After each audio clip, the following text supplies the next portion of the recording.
Most men don't lose good women overnight. They lose them slowly, with small moments of disrespect. He was ashamed of his wife. Not because she was rude, not because she was difficult, but because she was too simple, too quiet, too calm, too village. The first time he embarrassed her was in front of his friends. She was talking, smiling, trying to be part of the conversation. Then he cut in. "Aha! Not like that," he laughed. "Say it properly." The room went quiet. Then a few people chuckled. She smiled, but her fingers tightened under the table. That night, she cried silently beside him. He slept peacefully, like nothing had happened. And that became the pattern. At gatherings, he corrected her. At home, he compared her. "Why can't you be like other women? Look at how she talks, how she carries herself." He never shouted. That would have been easier to fight. Instead, he said it casually, repeatedly, and slowly, it began to change her. She started thinking before speaking. Then she started avoiding speaking. Then one day, she stopped trying completely. She laughed less, smiled less. Even the way she walked changed, like she was trying not to be noticed. But the painful part? He didn't even notice. He just thought, "She's boring." There was another woman. Everything his wife was not. Loud, confident, bold. The kind of woman that filled a room, without even trying. He admired her, openly. "Now that's class," he said once, while his wife stood right there, holding a tray, invisible. But what he didn't know was that his wife knew her too, trusted her, called her, confided in her. "I don't know what I'm doing wrong," she whispered one night over the phone. "I try, but it's never enough." There was silence on the other end. Then a soft voice, "You deserve better." And she believed it, because it sounded kind, because it felt safe, because she needed someone to understand. But that same night, after the call ended, that same woman picked up her phone again and texted her husband. "She cried again today. Still doesn't know anything." And they laughed. Together. That's how betrayal works. Quiet, slow, close. Days turned into weeks. Weeks into months. The distance in the house grew. He stopped coming to bed early. Then he stopped coming at all. She noticed. Of course she did.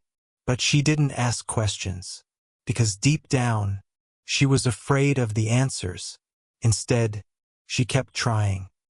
One evening, she cooked his favorite meal, carefully, quietly, hoping, just hoping, something would change. That night, she decided to come home early, to surprise him. Maybe today would be different. Maybe today, he would see her. She opened the door, and everything stopped. There they were, in her living room, comfortable, clothes, familiar, like she was the outsider. The bag slipped from her hands. Food scattered across the floor. Neither of them rushed to explain. He just looked at her. Annoyed. "We need to talk." Her voice broke. "So all those times I cried to you." She looked at the other woman. "You knew." Silence. No denial. No apology. Just silence. And somehow, that silence hurt more than the betrayal. "This isn't working," he said calmly. "We're not the same. Not the same. After everything. You're not my level." Those words didn't just hurt.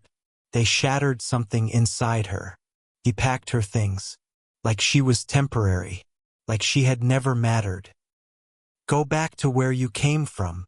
And just like that, she was gone. That night, she didn't scream, didn't fight, didn't beg. She just walked, with everything she had, in 2 boxes, and a heart that no longer understood love. But someone saw her. Not when she was smiling.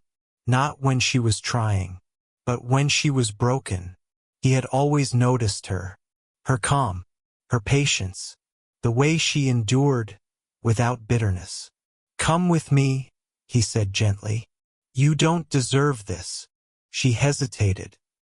Not because she didn't need help, but because she wasn't used to being treated with kindness. "You're not a burden," he told her, and something inside her cracked. Not pain this time, relief. At his place, everything felt different. No corrections, no comparisons, no quiet humiliation disguised as jokes. Just peace. The first night, she slept without fear. The first morning, she woke up without anxiety. And slowly, she started changing again. Not shrinking this time, growing. "You're not quiet because you're empty," he told her one evening. "You're quiet because you think deeply." No one had ever said that to her before. She smiled.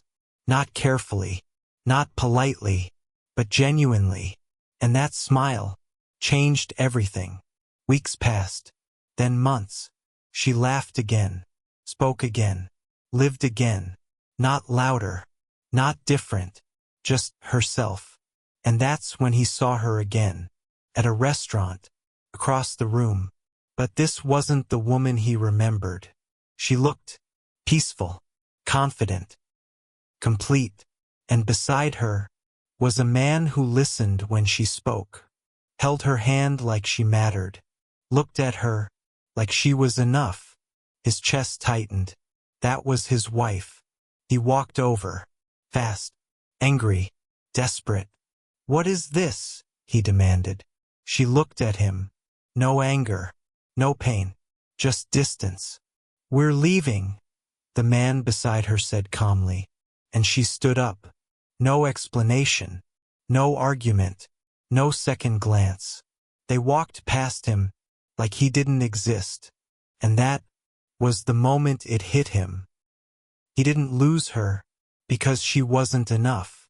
He lost her because he couldn't see her value. And now, someone else did. And this time, he couldn't get her back.